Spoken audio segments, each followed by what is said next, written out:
Verás arriba. Good afternoon to all and welcome again to Tell Me Over Coffee. Our guest of today was born in Madrid to a British mother and a Spanish father. She is a film director and novelist. Her first published novel, She Loves You, published by Pygmalion Ediciones, has been awarded with the Escriduende Award for the most provocative novel of 2013 at the Madrid Book Fair. With more than 15 years of professional experience in publishing, film, television, and advertising, she has had the opportunity to work alongside illustrious directors such as Oliver Stone and Paul Greengrass. She has specialized in different disciplines of the cinematographic process such as production, direction, and screenplay, which provides her with a deep knowledge of the industry. Her works have been awarded and selected in dozens of international festivals around the world. She is bilingual both in English and Spanish and an activist for LGBTI+ rights. From 1997 till today, she has been quite an eclectic professional. She has worked as a production assistant, director, editor, screenwriter, producer, photography, etc. for film, TV, web series, commercials, fashion shows, fashion magazines. In October 2017, alongside with her childhood friend, Paloma Andres Urrutia, she founds the production company Fiction Changing the World, FCW. RHODA N. Wainwright, welcome. Thank you very much, Yassmine. Thank you very much for having me. Okay, so let's just go inside and just, on fait une plonge. How did it all start? Anyone in your family part of this industry? No, I had no friends or family in the industry, actually. My first job in the film industry, I got, actually, it's a funny story. I had previously worked as a fashion producer for magazines. I was very young when I started working in fashion. I was in high school still, working for fashion photographers, first as their assistant, and then without really knowing what a production manager was or what production was, I started running the logistics for the shootings of these photographers. And then I got hired by Maxim magazine. I worked there for 3 years, and then I finished my university, my major's degree in audiovisual communications, and Maxim magazine got sold to another publisher. And so I got a really nice severance package, and I took a year off, moved to Berlin, and enjoyed myself, learned the language there. And then when I came back, I was looking for work in the audiovisual industry. And it was very hard because if you don't know somebody, it's hard to get in despite your resume or your previous experience. And so one day I was talking to a friend of my brother's, and she had an ex-boyfriend who had been in the same situation before, and he was now a quite well-known first assistant director, and she offered to talk to him on my behalf and see if I could get an interview. And she got me the interview with Jorge Calvo. And back then he was working on pre-production for the Pan's Labyrinth, but he had his team already formed. So, but he liked my resume. I guess we clicked, and he told me, okay, it won't be for this project, but I will call you. One day your phone will ring and it will be me. And I said, okay, well, and over almost a year went by, and then I got the call. And at that moment, I was in South Africa, organizing a fashion shooting on a beach, 5 hours north from Cape Town, in the middle of nowhere, almost no cell reception there, with a whole bunch of the sea lions and seals on my left and a whole bunch of penguins on my right. And it was Jorge asking me if I was interested in a position in his team for Manolete, the movie with Adrian Brody and Penelope Cruz. And so a week later, I was in Madrid. I did the interview, And the director liked me, and I was hired as a personal assistant to Meno Meyes, the director of Manolete. Wow. Your phone rang. That's important. I mean, it always rings. Sometimes sooner than later, sometimes later than sooner, but it always rings. That is so exciting. Tell us about your novel, She Loves You. What is it about?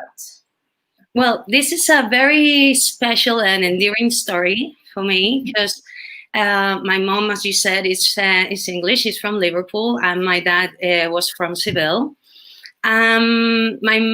This story is based on the anecdotes and the stories my mom used to tell me since I was little about her first few years in Spain, in Seville, when she married my dad. She always says that she didn't just move from one country to another, but at that time she actually felt like she was traveling in time. Yeah, I can understand that. Because in England, she was like the freedom you could enjoy as a woman, and she was a working woman. It was all about this the Brit pop revolution, the feminist movement, and she landed in a very conservative family in Seville, in Spain, very Catholic and conservative family, which is not bad. It's just like a big shock, culturally speaking. And so She Loves You is based on these real stories, but it's all fiction. I created a whole fiction around it. And it's the story of Claire, a 20-year-old artist from Liverpool, who meets this incredibly handsome, charming Sevillian man, Manuel, in a concert in Liverpool while the song She Loves You is playing, right? Okay. And so they fall madly in love, and she marries him before he has to return to Spain, imagining that Spain is going to be all about flamenco, sangria, paella, parties, and instead she meets the reality of Spain at that time, when there was a dictatorship, when women had very little liberty. She couldn't have a passport without her husband's permission. She cannot open a bank account without her husband's permission.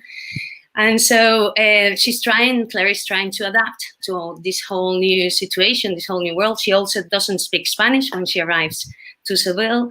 And when she thinks she cannot handle it anymore, when she's too desperate, she meets Anna, a stewardess from Iberia. Well, a flight attendant. Sorry, that's more correct now. A flight attendant from Iberia, who introduces her into the whole Bohemian underground subculture from Seville back then, where she meets artists and gay people that just couldn't find an official spot, an official space for them in that regime, right? And also Anna is a lesbian, and Claire falls in love for Anna too, and there's this love triangle between Claire and Manuel, Claire and Anna, and she has to decide who she really loves, actually. Okay. Why was it considered, when you won the award in 2013, why was it considered to be a provocative story when we're in the 21st century? It's a normal thing. It's not something, I mean, in that time in Seville, yes, but not in 2013. Yeah, well, I asked myself that question too. I consider She Loves You to be, above all, a great love story, a story about self-discovery, about finding your place in the world, and about love above everything else. So I don't know why this love is love, right? So I don't know why it still has to be provocative. But I guess there's still not that many voices telling this story right now, so probably that was the case. That's why they figured it was the most enticing, provocative story of that year. I just think that people still don't understand that when you fall in love with people. You don't fall in love with a determinate sex. You fall in love with people. It's just like when you say, "Oh my God, I just fall in love with that car." What? You can have sex with the car? No, you love the car that much. Well, this is the same thing. This is what we'll get there someday. We will get there. Exactly, little by Yeah. little. Yeah. It's important, I guess, to, well, not. I guess I am convinced that it's important to have stories that portray all different types of people and all different types of love stories, right? I think it's important for people to feel represented and to have to see characters that they can identify with. So that's the greatness about filmmaking and storytelling. No, you can tell so many different stories to reach people's lives all around the world, and maybe make them not feel so lonely where they live in, or where they might be the only lesbian or the only gay in their little town. No, it's different in cities, but I guess it's important to share these stories so everybody can feel. But like a friend of mine once said, and I agree with him completely. He told me once, it's not about me being gay. It's about me being a person and having the right to be where I want to be. Exactly. And sometimes people fear or reject what they don't know. That's why it's important sometimes to put a face to that name tag or to that label, right? It's not, some religions consider gay to be a sin, being gay to be a sin. Well, maybe the first time you meet a gay person, you realize this is not a bad person. This is not a sinner. This is just another human being, just like me, no? Yeah, correct. Are you planning to take this to film? Yes, we're trying. We're in a stage. We're trying to raise the money, which is the most difficult part, and in conversations with distribution companies and broadcasters to see if we can make She Loves You the movie a reality soon enough. Yes. Yeah. Fingers crossed. Exactly. Yeah, fingers crossed. Okay. How was it working with Oliver Stone and Paul Greengrass? It was an amazing experience. I mean, to see this type of masters at work in action, no? The way they have this amazing vision for what they do and how they face the shooting, how that can they improvise solutions for unexpected problems. I guess they have this kind of aura that surrounds them that you can really tell when you meet them in person. They know what they're doing, they know their trade, and they're amazing at work. Really inspiring to work with them. Well, now that they're not listening to us, which one's your favorite? I mean, their cinema is so different. When I worked with Oliver Stone, it was for a commercial. It was shot in Barcelona, and he was also acting in the commercial. It was funny in that way. With Paul Greengrass, it was for the Bourne Ultimatum. And I enjoy working in films a little bit more than working in commercials. So I guess I would pick working with Paul Greengrass in that film, not because I don't like Oliver Stone as much, but because the experience was longer and it was more fulfilling for me, feeling part of that crew that was making that movie possible. As I said previously, when I was introducing you, you've worked in film, TV, a lot of commercials, magazines, etc. Which one is your favorite and why? I love working in films and series. I love fiction because I'm passionate about storytelling, and commercials have this. They're faster productions. There's a lot of stress to everything has to be for yesterday, right? And usually you get even sometimes bigger budgets than for a Spanish film, for example. And that allows you to do some incredible stunts and effects and stuff like that, which is really interesting. And you learn a lot by working in commercials. But I love feeling that I'm part of something bigger than myself, that we are a team telling a story to connect with other people. And that's why I love fiction so much. Yeah. When you create, in which language do you consider that your creations work best, in English or Spanish? I usually write in Spanish mostly because it comes more naturally to me. I was born and raised in Madrid, and even though my mom is English and we've always spoken both languages at home, I guess I got used to writing in Spanish as a child, and it comes more naturally to me. Though I enjoy writing in English too, but sometimes just to make sure I ask a native friend to double check and make some tweaks, especially when with the dialogues. No, dialogues are tricky, and you have to. The only way to be really up to date to how people are speaking in a country is actually living in the country. And since I live in Madrid, sometimes I ask for a little help with the dialogue. Someone to double check. Yeah. Right.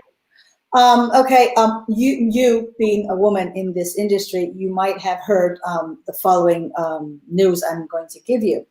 In 2015, 2016, the Spanish Association FEMA made a study and realized that here in Spain, only 26% of positions of responsibility in this industry in feature films, not documentaries nor animation, are held by women versus a 74% which are held by men. And instead of increasing to be paired one to another study in 2017 says that we lost 2%. So we're going back. We're not going front. We're going back. We're not going forward. What do you think needs to be done, or what can we do to pair this? Well, yes, I am a member of FEMA too, and I know the study. I believe now this is just my personal opinion, but I think the requirements like the ones that the ICA has published this year, the new requirements to get grants, will help, because you can get more money if you put women in positions above the line, right, in responsibility positions. And also the film industries, we don't have to forget that it's a business. So if producers or broadcasters will get more money to finance their films by including women, that will help. Also, I believe as audience, as the public, we can go and watch and support the films made by women.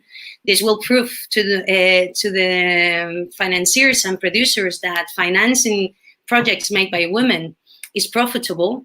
And also, I believe when women get to positions of responsibility, they can also hire and mentor other women so they can have it easier in the industry and get faster to these positions of responsibility. But okay, I think that all this is due to our past education here in Spain. Okay, in the rest of Europe, I've heard that, for instance, in Holland, from a Dutch filmmaker that I interviewed last week, he said it's about a 60-40, but still it's not a 50-50. But it's still not a 50-50. So but I think the fact is that we still masculinize and feminize positions, whereas in this industry there is no such thing as that. What I want to say is that a filmmaker is filmmaker. A designer is a designer. A screenwriter is a screenwriter. Lighting is lighting. Script is script. So costume is costume. Makeup and hair is makeup and hair. I mean, there's no such thing as, okay, so the position is, for instance, in Spanish, peluquera. No, it's peluquería y maquillaje. That's it. It's a department. So I think that's the first problem, that we should, to be able to pair it, women and men in this industry as well as in any other industry, is that we first take away the feminization and masculinization of the departments. Yes, exactly. Yeah, the departments have no gender. There's no reason why women can work in production. Actually, in production, I've worked mostly with women as production managers. But it's true that usually the producers are used to be men, and I guess they're the ones making the decisions, and people tend to trust their peers, and these are usually white men who have the power to decide who goes in other responsibility positions. So it's of course it's something educational, it's something they've learned, and it's as in any other industry, women have to prove themselves more. I guess we're still in that phase where we have to work twice as hard to prove that we are good professionals. So hopefully it's going to change with time. Hopefully the movies made by women in Spain will also work very well. I mean, look at Reese Witherspoon and her production company. She's having huge, fantastic success with hits like Big Little Lies or Little Fires Everywhere. But that's the point. It's sad that in order for you as a woman to work in a production company, in a team with other colleagues, be them men or women, that men now are taking on board women because the grants are easier and more grants because they are hiring women. I find it sad. I find it sad that we have to come to that point, because I don't know, maybe it's just my pride as a woman that I say, well, you know what? I prefer to create my own production company. And I will make it 50-50 in my production company. 50 will be men and 50 will be women. But why would I want to be in your production company or in your project? Because they're giving you more money. That's why you're hiring me. You don't hire me because you believe in my talent. Yeah, I know. Sometimes at the beginning, it's hard to make people change their minds and the way they've done things traditionally. And this has been going on for so long. Sometimes there's no other way but to make it by law, right? So. And you have to include some positive discrimination requirements. I believe in that you should get hired based on your talent. But since this is not really happening, regardless of if you're a man or a woman, but since this is not happening, sometimes you have to enforce new requirements to get this parity. And it is sad, and it makes me mad quite sometimes. I'm actually trying not to get too upset about it now, but it's true that I think sometimes we just have to keep being patient and proving ourselves. It's sad, but well, there's more women getting into these positions. There's more women creating companies, production companies, and every day there's more and more products. There's more and more films and series made by women in positions of responsibility that are proving to be great successes. And hopefully that will show everybody that they can put their money and invest on projects led by women. But not only, I find that it's also important that we give visibility not only in those important responsibility positions, but we do have a very good sound women. We have a good, someone told me, yeah, but you know, it's not the same thing holding, the bar. I said, maybe not, it might not be the same thing, but I've seen a woman, she's a Steadicam manager. She wears the whole thing. That is very heavy. I don't know if you've ever worn, but it's very, very heavy. And she's a woman and she's really small. And you say, oh my God, how can she, well, she goes to the gym to support herself to be able to carry it because she likes it. So it's not only a question of position of responsibility, it's a question of having the equal right to work in your department, being a woman or a man. I don't understand why a man can't be in costume. I don't understand why a man can't be in hair and makeup. Why not? I mean, it's a department. So exactly, yes. Start taking the gender out of these departments. Yeah, exactly. Well, actually, when I meant positions of responsibility, I also meant like to get to that position of responsibility, you should have. This is something you learn from the bottom, no? So you start as an assistant and you make your way to the top. So if you've made it to the top, you've gone through all the other previous steps, right? Yeah, but there's an important thing, RHODA, is that we're not supposed to be falling into the crater of, okay, since now I'm just going to go and take on board women. No, we are fighting for parity. Exactly. So if you're fighting for parity and you have 10 positions to fill, you're going to have 5 women and 5 men. Otherwise, we're fighting for what? Yeah, no, exactly. It's equal opportunities. So yeah, absolutely agree. Okay, now here comes the best part of this. For me, it's the best part of the whole interview, apart from all the rest that I still have to ask. But because I find this so interesting, tell us about your production company, Fiction Changing the World.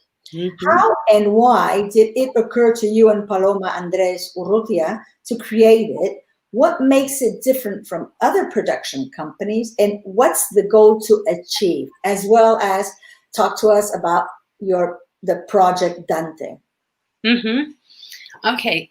So it all began almost 3 years ago. Paloma and I have been friends since high school, and she's an expert in sustainable development and partnerships. And we got together one day to grab a coffee and catch up with our lives. And she was telling me all about the 2030 agenda and how excited she was about it. And also how frustrating it was for her that not everybody knew about it. No, at that moment, especially in Spain, just very few people knew about the 2030 agenda. And what she was telling me, like, really blew my mind. I mean, there is a plan for humanity not to become extinct. Really? Yeah.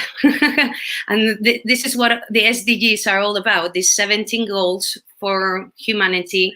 Well, I'm generalizing, but it's really like it's about that, not to become extinct and to have a sustainable future and present, sustainable present and future.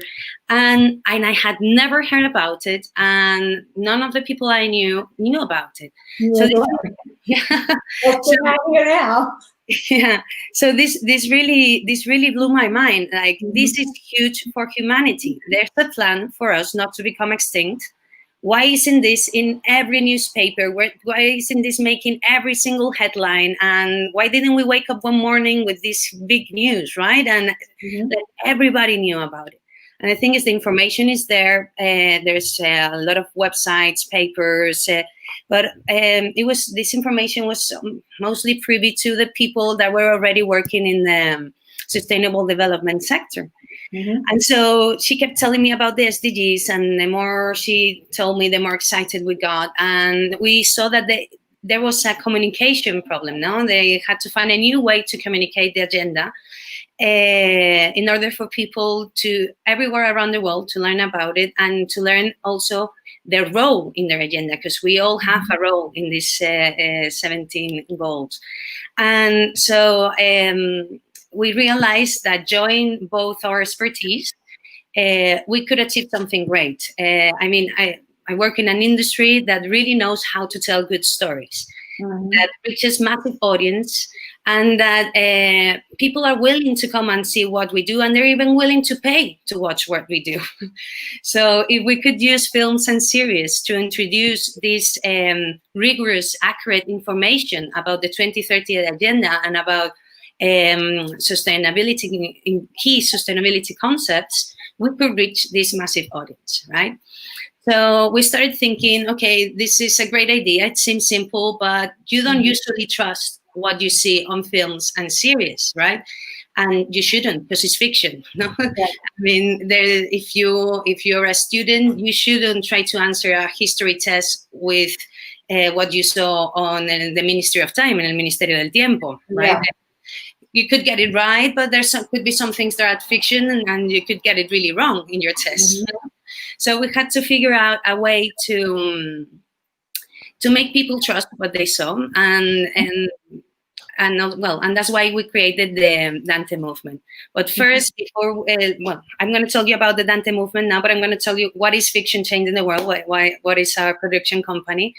Our production company is a production company specialized in sustainable productions. And we work both in reducing the negative impact of production itself, from pre-production to the filming, post-production, distribution. And also we create pieces of fiction that help spread the 2030 agenda and the sustainability information and concepts. So we created the company, and we also created the DANTE movement. The DANTE movement was originated to sort out these main 3 obstacles that we found when trying to use fiction to communicate important and serious messages. So a movement gives you the opportunity to follow a methodology. We have a decalogue that will guide you through the process of how to make a DANTE project, and that will make sure that the information you use in your film or series is accurate, it's rigorous, and is based on the largest scientific consensus. It also has a seal that endorses the DANTE projects, which have followed this methodology, this decalogue. And this seal allows audiences to know that what they're watching, it's a DANTE project, and that they can trust the information that is there. And also we realized it wasn't enough. If we wanted to have a global impact, it wasn't enough with the 2 of us creating a company and making, luckily, one movie every 2 or 3 years, right? We needed more people to join us. We needed to be bigger than ourselves. So we created it as a movement. So filmmakers, producers, directors, artists, broadcasters, SVOD platforms, they could join us and help make the movement international and reach every corner of the world with DANTE projects. And so that's what we've done. And right now we're very happy because we got selected by the UN to present our project in the SDG Action Zone during the UN's General Assembly. And we're going to be delivering a talk on the 24th of September at 10:23 a.m. Eastern New York time. It will be 4:23 p.m. Spanish time. And we will be telling all about the DANTE movement, and we're extending an open invitation to everybody to join the movement. I want mine. Yeah, great. And so you can register at sdgactionzone.org to watch the talk. And this is great. It was great news for us. It's an honor to be endorsed and selected by UN with this project. There were thousands of projects presented from all over the world, and to be part of this is great news for us. Yeah. What is really the goal about? Okay, you have been selected out of thousands of projects all over the world by the United Nations. What do you think, or what will you be achieving if your project has been finally selected? I mean, no, it has been selected. We're going to deliver the talk. And what we hope to achieve with this talk is to get more people to know the movement, get them to join the movement, start making their own DANTEs, or even finance the DANTE projects that we have. If we could make a wish list, the greatest thing that could happen is that, for example, an SVOD platform would decide to create a section for DANTE projects.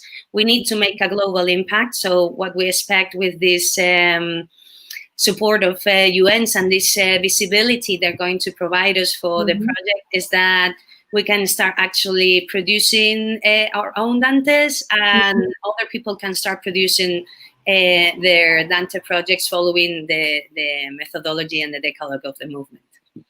Well, I wish you guys the best of lucks. I hope this is achieved. When we finish, you will give me the link where I can put it in your social media so people can follow and can register to see and hear the talk that you guys will be giving on the 24th. Okay, now let's change a bit. change a bit, and let's talk a little bit more about you.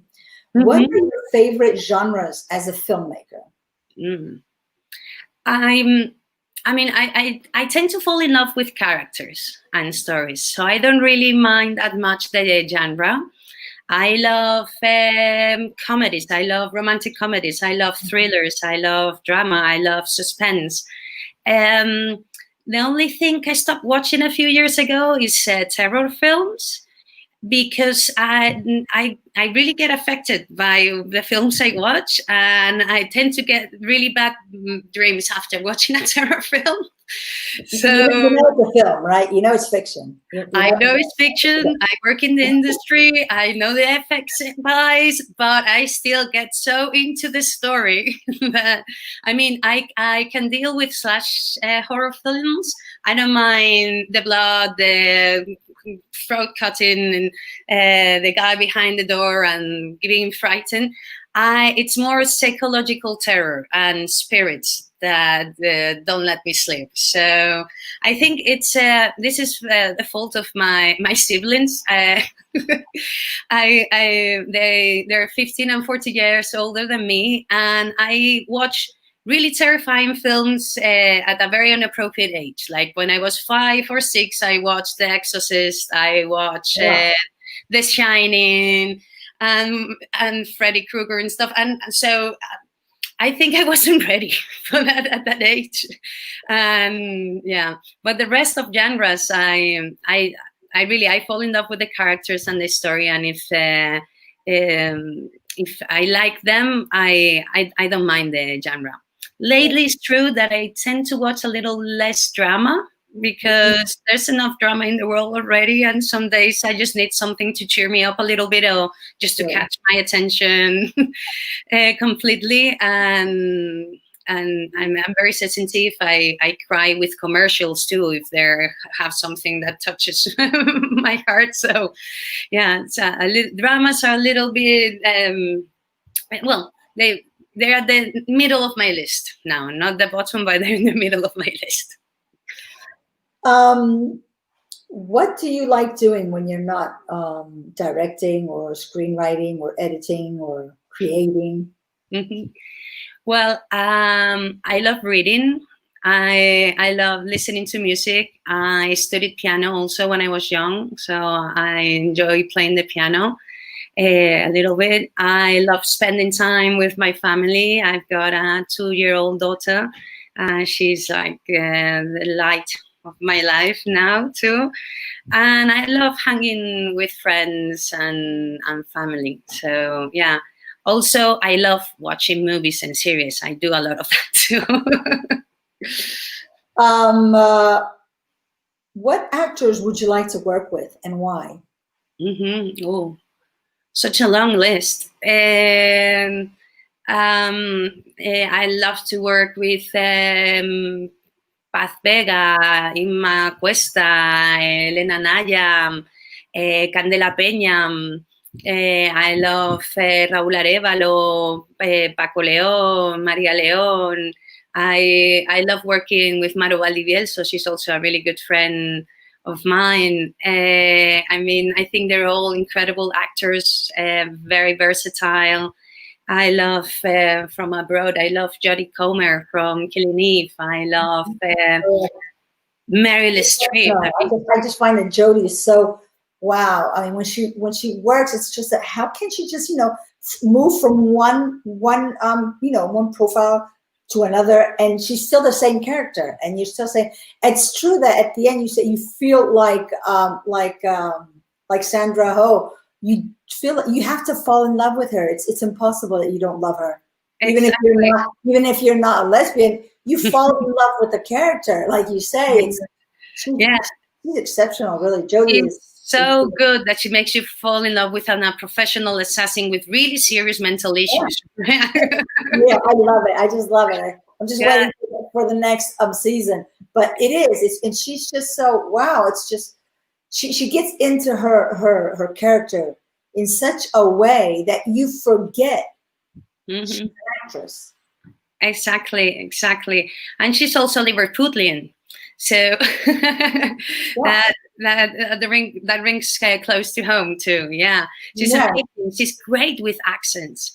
Oh I, yeah, definitely, definitely. It's just like I, from minute number, well, not minute number one, but halfway the first episode of the first season, you already forget about Jodie, and you are just thinking about Villanelle, and you're there saying it's Villanelle. I mean, why would she want to be named Jodie anyways in the first place? I mean, exactly. Villanelle is so her that it's just wow. It is. Exactly. And she doesn't speak French or Russian in real life. And No, but she's good with the accents. yeah, she's amazing. And it's not just the accent, it's actually like speaking another language that you don't speak while acting. That's really, really hard to do. But what I find a bit dangerous when you find such talent like Jodie doing Villanelle is that you expect to see more or less the same thing in any other thing she's going to be doing. Mm-hmm. Because, like you said, you fall in love with the character. You don't fall in love with the actor. Mm-hmm. It's easier. It's much easier to see the actor in any other film, any other theater play or TV series, any other character, because you are in love. You fall in love with the actor. Mm-hmm. But when you fall in love with the character, it's more difficult. It's complicated because you are expecting the same thing whenever she does something else. Yes, yes, it's true. That's one of the dangers of being so successful in a very specific type of character. Sometimes actors get typecast, and from then on, they only get offers for that type of characters. But I mean, I would love to cast her for She Loves You. If we ever make the movie, I will love to have her as Claire. She would be amazing, and it would be like I can really imagine her. She's such a great actress. I think she can play anything. Oh, really. Yeah. Definitely. Yeah, yeah. Well, yeah, great. So, okay, she already knows. She already knows you're looking for her, so she already knows. Yeah, now it's out there. Okay, anyone who knows her, tell her that RHODA is looking for her to cast her for the film. Yeah. What 3 qualities do you consider every filmmaker should have? Mm-hmm. Okay, tricky question. Only 3. I guess you have to have a deep knowledge of storytelling. You really have to know about storytelling and screenwriting. You really need to know how to analyze a script, see the structure, the rhythm, understand the characters, the psychology of these characters. Mm-hmm. I believe you also need to have a strong vision. You need to apply your point of view to that story. Okay. Why does it?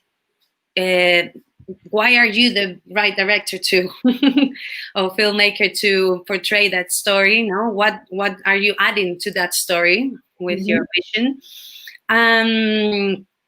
Also, I really think you need to know the industry from within. You really need to understand what each department is doing, what's their craft, and what you're asking of them. I don't mean that you have to be an expert in each department. That's why the head of the departments are there and the rest of the crew is there. But if you're talking to your DOP, you have to be able to communicate with him in terms that he can understand, and you can have a fluid dialogue. The same for wardrobe, the same for production designer. You have to be able to communicate your vision, and then they will listen to what they have to put on the table, because they're really talented people. So they will only make your film better if you listen to what they're saying and to what they're offering, and then you apply that to the vision that you're trying to portray, right? I believe there's audiovisual fiction is a very collaborative process. Everybody is important. It's not just the director and the producers and the screenwriters at the above the line positions get the awards, but you cannot make a film without the production assistant holding on traffic for that scene where the actors are kissing in the middle of the street. If that person is not there with their walkie-talkie for 10 hours one day under the sun, your film won't be made because the actors will get run by a car, right? Yeah. So you need to respect and understand the job of all the people that work in your team and be able to communicate with them too. Mm-hmm. How about the other side? In front of the camera with the actors, what relationship do you think they should have? I believe they also need to understand about or know about storytelling and be able to dissect the script they're reading and understand the structure and what the story is about as a whole, not just their character. Of course, needing to understand the psychology of their own character and other characters and how they relate to each other. I think being versatile is very important. Mm-hmm. Being able to transform yourself and being chameleonic. Look at Meryl Streep. Yeah. There's nothing she does wrong. It doesn't matter the genre, the story, whatever she's making. Absolutely nothing. Yeah, she's like a goddess. Also, listen to directions. No, and if sometimes, I mean, I always let the actors present their proposal, what their approach to the character and to the scene. Sometimes it works. Sometimes it's even better than what you had in your mind. But sometimes it's important that you follow the vision you have for the whole movie and not just for that scene. So if the director is making a correction or is asking you to do it slightly different, I think it's very important for the actor to be able to adapt and to listen to those corrections. Mm-hmm. No, you are right. But there is one thing that me, obviously, as an actress, I'm going to defend all my fellow actors and our position. But there is one thing that sometimes directors seem to forget. And I'm not saying names or I'm not saying all of them, but sometimes there is one thing that a director never has to forget. And not only a director, because it's not only the director, it's all his team behind the camera. Is that we are the most vulnerable piece of the whole pack. And that needs to be taken into consideration. Of course. Yes. Because as important it is that we actors need to listen, and the rest of the team needs to listen, even if words are not being said, just by movement, gestures, or the sight, the face of the person is maybe not feeling that impact in that moment for whatever reason. Maybe it's because there's this light that's going directly here and it's bothering everyone. It's you know, it's just like a coexistence. Of course, yes. Otherwise, it can't work. Yes, of course. And it is important. Of course, if the actor is not comfortable, if he's not feeling secure, if is not feeling supported by their director or the rest of the crew, it's going to be a big mess, and you're going to make them feel horrible. So, of course, you have to meet their needs and make sure they're as comfortable as possible, that they feel secure with what they're doing. That's the word, that they feel secure, because it is true that I have seen and heard of cases of projects that and it's something that needs to be said out loud. Directors are not God. They do not have the last word. No. And I always tell my fellow actors, if you're not comfortable with something, you take the director to the side and you tell him or her, because it's the only way. Communication is the only way that it's going to make the whole thing work. Exactly. Yes. Yes to everything. Yes, you need to take care of the whole crew, but also the actors. They're putting themselves out there. Yeah. They're the face of your project. They're the ones embodying those characters. They're bringing them to life. And if you're not taking care of them, if you're not making them feel secure, or if they don't feel heard, that's going to affect the film, and probably your film won't be good. Yeah. You're going to be, or maybe it will be good, but not as successful as it could be if there were more, just concentration between everyone. Because at the end of the day, it's a project. It's everyone's project. Exactly. That's what I was. Yeah. Project. Exactly. That's why I was telling you that this is really collaborative. This is something that everybody is important, and that's why I was saying that I always listen to the actors and let, even before I explain what I expect from that scene. I listen to the actor because I don't want to influence the actor. And if they have an idea, I want to listen to that idea without contaminating it with my own previous thoughts. So I listen to them, we make a little rehearsal, we block the scene. And then if, like I told you, sometimes what they thought works very well. Sometimes it works even better than what you had in your mind.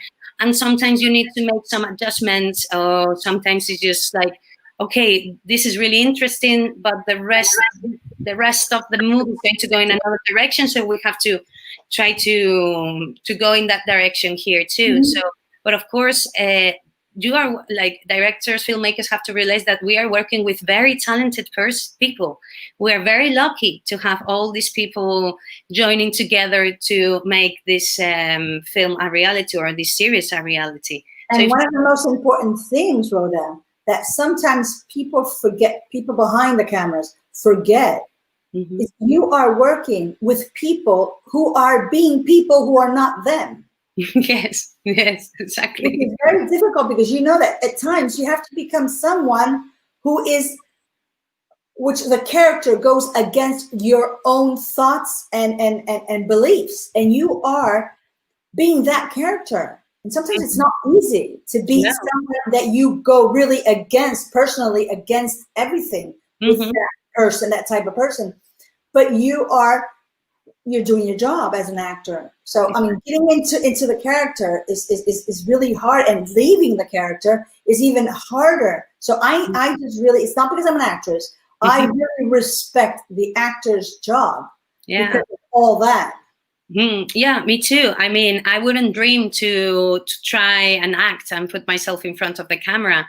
I think it's incredibly difficult, and I think there's some people that are gifted and they studied really hard and they worked really hard to achieve what the greatness that they have, right?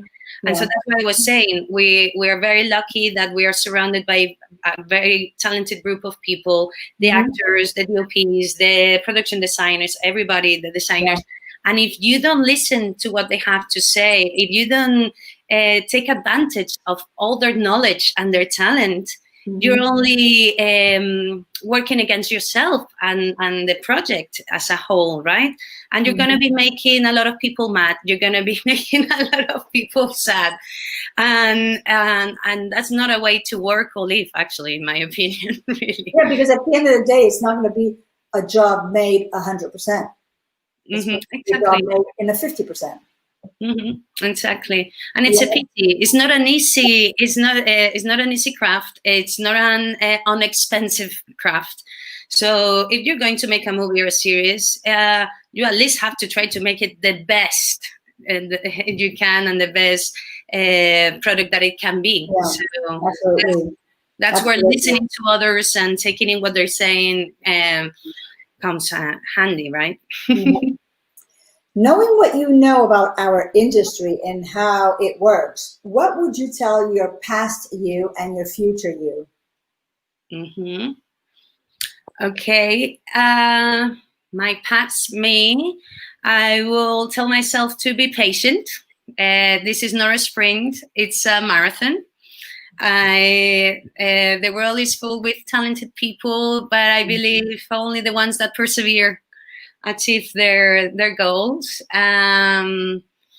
It's also about being open to opportunities, what they say about being in the right place at the right time. Sometimes you have to be at the right place at the right time and being open to the opportunity, because you can be there, but it can pass you by. And I guess to my future self, the same. Just keep working, keep doing what you love, and hopefully you'll engage audience and you will touch people's lives with your work. Yeah. Definitely. Yeah, absolutely. Knowing how hard this industry is, because at the end of the day, we know that this industry is about hard working, persistence, having the right contacts, and having loads of luck. What advice do you have for aspiring filmmakers? Okay. I guess in part what I told myself, my past me, be patient, it's a marathon, but also make sure you're passionate about it. Don't get into this business because you think it's glamorous, because you think it's super fun, because you think it's all about meeting stars and red carpets. It's not glamorous. It's really hard work. It's really long hours.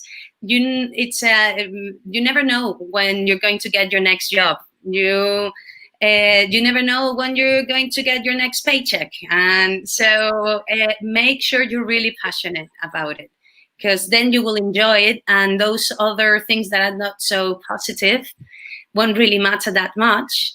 And you will be doing something with your life that you will love. So I guess that would be my advice. Be patient and make sure you're passionate about what you're doing. I think this is very, it's like a call, right? Like then if you're going to be in this industry, do it because you really love it. Otherwise, it's too tough to handle it. Yeah. What do you think about plan Bs? I mean, most of the people, maybe I could say, I don't want to exaggerate, and I haven't done a study about this. I'm just, out of the top of my head, about maybe 70% of the people who start in this industry, they have a side job, because you don't, as you said, you don't know when your following job is. So you need, unfortunately, in order to live, you have to pay your bills. So, it's a bad habit we have as humans, that, we need to eat and all this. And well, you need to have a side job. There's no such thing. Oh, no, I'm just going to be doing this. Okay, if you have money, you can do it. You have money, you've earned money, of course. If your parents are wealthy, of course, you don't need to work for anyone else. But unfortunately, I know many actors, especially in Madrid, that in order to have free time to be able to do all the auditions and shoot and this and that, they work, they have night shifts, working in restaurants or working in supermarkets in the night shift, just putting the products in the shelves, because that's the only way they can live until they have the opportunity to to live off this job. Unfortunately, as you already know, in Spain, speaking of actors, because this I know of actors, but I don't know of the other side of the moon, only 8% of actors in Spain clearly live off their job. The rest don't. The rest do what we can, like I said. Yes, of course. I mean, we need a steady income. Our rents are due every month. Our bills are due every month too. So, of course, you have to have a side job or a plan B. Also, when you said plan B, a lot of people in the industry are always talking about a plan B and about retiring and leaving the industry and just getting into any other industry that is more reliable and it has a more steady income. When talking about crews, most people don't leave the industry in the end. It's true that if you get into a film project, or it's going to take about 4 months of your life. If you're in a TV series, it's longer period, so that's more security in that regard. But I think it's even Francis Ford Coppola says that make sure you have another source of income, because even if you're successful, you never know when you're not going to do it. Exactly. There are actors that have been up here and film directors, and all of a sudden nobody remembers them anymore. And you never know when that's gonna happen. So it's beautiful as long as it lasts. It's also tricky, as you said, because it has to be a work that allows you to be available to take on production jobs when they come up. So it's tricky. It's very tricky and very, very hard. That's why I've always had loads of respect for this industry and for the people who work in this industry, being in front of a camera or on the other way. I didn't start. It's just that I got back late to acting. I started again in acting when I was 52, and but of course I found it was the right time, and I had the right resources to be able to say, okay, I have my side income that I can take my time and be an actress. But I do know people who have been working, trying to find a small place. I mean, they don't even go for a big place, a small place in this industry. And they've been doing this for the past 20 years, 30 years.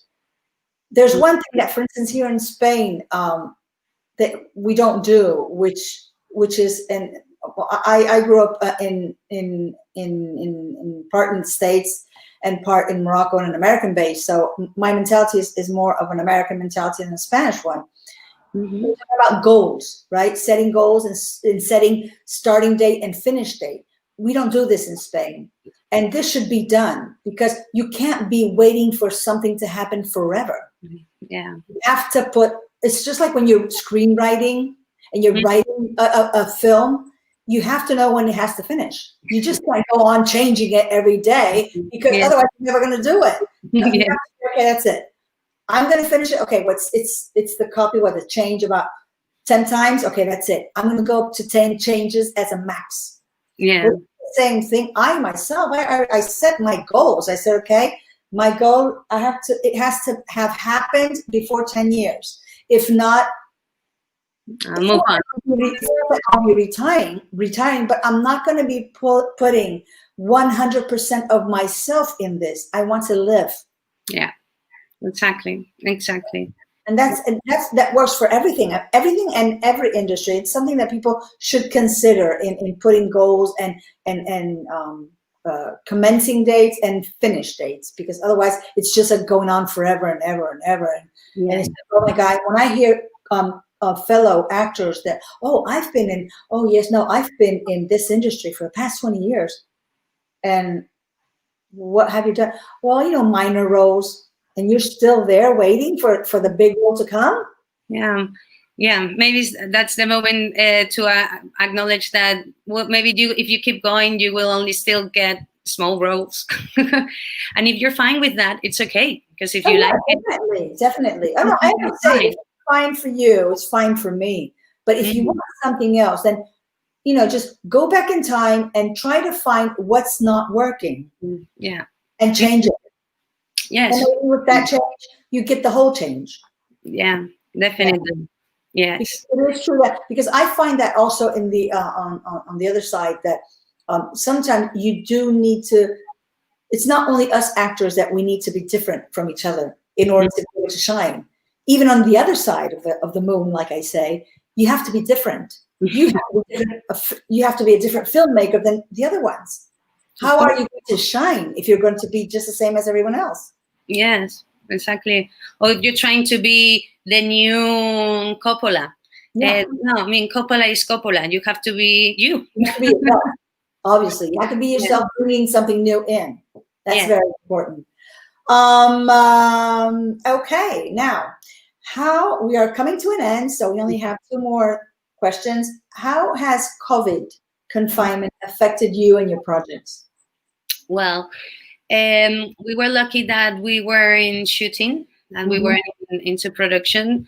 So it has slowed down negotiations. It has slowed down meetings and and decisions on part of the decision makers for our projects. But we've been able to focus on the creative side, and we've been able to write a lot and to come up with new projects that we've started moving now.